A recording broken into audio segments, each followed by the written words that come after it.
want to tariff something that you manufacture in your country to protect your workers and protect your GDP, I understand that.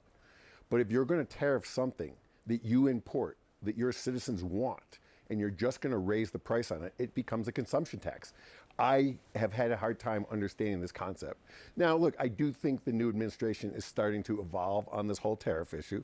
I've seen recent reporting that they're now starting to think about very small tariffs. So, look, I think we should sit here and wait and see where they evolve, because there is a big impact of tariffs. And the number one thing that the president needs to fight is he needs to fight inflation. He got elected to lower prices, and he talked about lowering prices at the inauguration. And you know as well as I do that the traditional way of lowering inflation is slowing down economic growth, either through monetary policy or fiscal policy, but the fiscal policy looks like it's going to be expansionary. Again, I think the new administration's coming in. I think that we probably have seen interest rates go as low as I think they may go. I know there's other people that think that rates will continue to go lower in the United States. I think the economic data in the United States right now is pretty good. Excellent. We continue to see good employment numbers. We continue to see a little bit of inflation. The last mile of inflation is always difficult. It continues to be difficult. We don't want to make it more difficult. So I think that we'll see interest rates stay where they are. The business community right now is quite enthusiastic in the United States.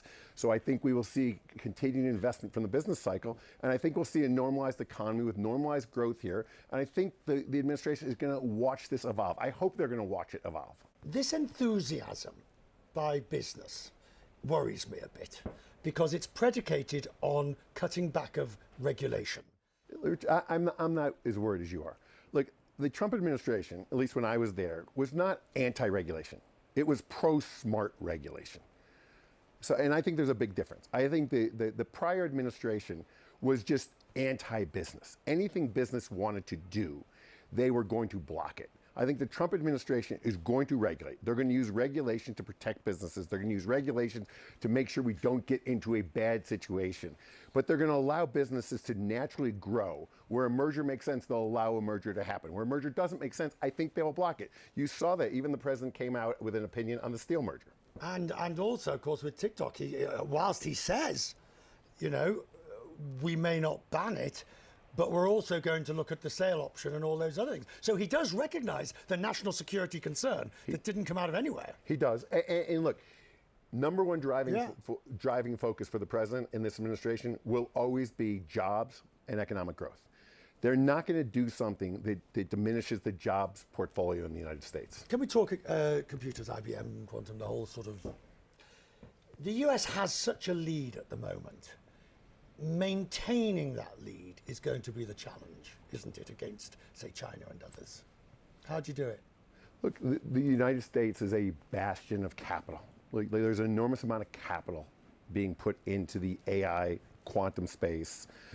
I think the United States has a huge lead. Look, none of us are 100% sure what China has. We should assume, and I think it would be foolish not to assume, that China is on equal footing with the United States. We shouldn't assume that they're not, because I think that would be a miscalculation. Better to be over-prepared than under-prepared to where China is, especially when it comes to national security and thinking about the government.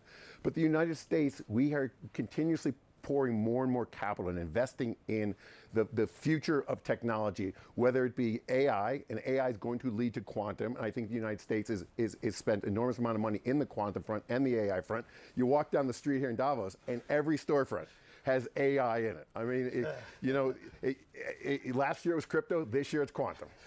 I'm sorry, this year it's AI. Yeah, choose your color. Choose my color. Well, it could be big blue, I mean. It's got to be, you knew which color I was choosing. I did. All right, the next 4 years in one word. Choose your word, write your word. You can choose, or you can sign on to somebody else's if you want to. I got to know how to spell it. Do you know what word you want? Yes, I know what word I want. Realignment. R-E... Count it out. Shout it out first. Come on. A-I... R-E... A-L-I-G-N... M-E-N-T. There's one for the dyslexic world.